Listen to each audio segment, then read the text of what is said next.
Shalom jemaat yang saya kasih di dalam Tuhan. Salam damai sejahtera senantiasa di dalam Tuhan kita, Yesus Kristus. Jemaat yang saya kasihi, di dalam Matius 6 ayat 13, janganlah membawa kami ke dalam pencobaan, tetapi lepaskanlah kami daripada yang jahat. Tetapi lepaskanlah kami daripada yang jahat. Apakah yang disebut jahat itu? Jemaat yang dikasih oleh Tuhan, kita bisa berpersepsi macam-macam tentang jahat.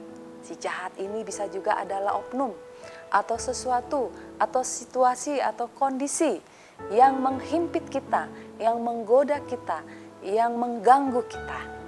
Bagaimana kita mendeteksi bahwa sesuatu itu adalah jahat atau sesuatu itu dari si jahat? Yaitu apabila yang jahat itu pertama menjauhkan kita dari Tuhan. Yang membuat kita tidak rindu lagi untuk menyembah Tuhan, yang membuat kita tidak peka lagi akan kebenaran firman Tuhan, yang membuat kita menjadi malas untuk menjalankan firman Tuhan, untuk berbuat sesuatu yang baik terhadap sesama kita. Yang dinamakan si jahat itu atau hal-hal yang jahat itu adalah membuat kita terjerat, membuat kita menjadi terikat, bahkan membuat kita menjadi budak atau hamba daripada yang jahat atau si jahat itu. Jemaat yang saya kasih dalam Tuhan, Tuhan Yesus mengajarkan kepada kita untuk senantiasa berdoa kepada Tuhan supaya kita dilepaskan daripada yang jahat.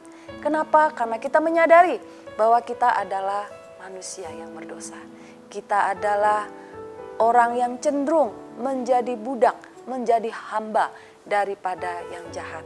Karena kita mudah sekali untuk terjerat, kita mudah sekali untuk terikat oleh hal-hal yang jahat. Apakah hal-hal yang jahat itu?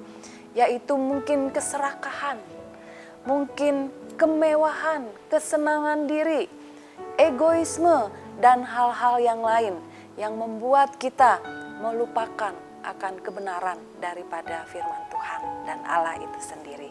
Oleh sebab itu saya mengajak jemaat yang dikasihi oleh Tuhan, ada dua hal yang harus senantiasa kita gumulkan, yang kita lakukan. Yang pertama, percayalah kepada Tuhan. Pada waktu kita berdoa, Tuhan lepaskanlah kami daripada yang jahat. Berarti kita menyerahkan diri kita kepada Tuhan. Kita percaya bahwa Tuhan akan melepaskan kita daripada yang jahat. Tuhan akan menolong kita, Tuhan akan memberikan jalan keluar pada waktu kita menghadapi sesuatu yang jahat di dalam diri kita. Hal yang kedua, jemaat yang saya kasih oleh Tuhan, tentu bukan hanya percaya, tentu bukan kita hanya pasrah pada waktu kita terjerat oleh sesuatu yang jahat, pada waktu kita mengalami keterikatan dengan hal-hal yang jahat. Hal yang kedua adalah harus ada usaha dari diri kita sendiri, yaitu kita harus senantiasa mawas diri. Kita harus senantiasa hati-hati. Dikatakan si jahat itu seperti singa yang mengaum-ngaum. Dia senantiasa mencari anak-anak Tuhan yang lengah, yang tidak awas, yang tidak hati-hati, di mana mereka akan masuk di dalam jerat daripada si jahat.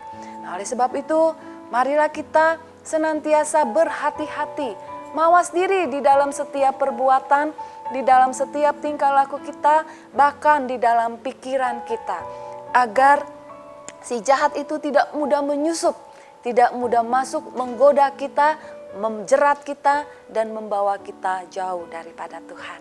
Tentu ini tidak mudah, oleh sebab itu marilah kita senantiasa mawas diri dan kita senantiasa berdoa, Tuhan lepaskanlah kami daripada yang jahat. Amin.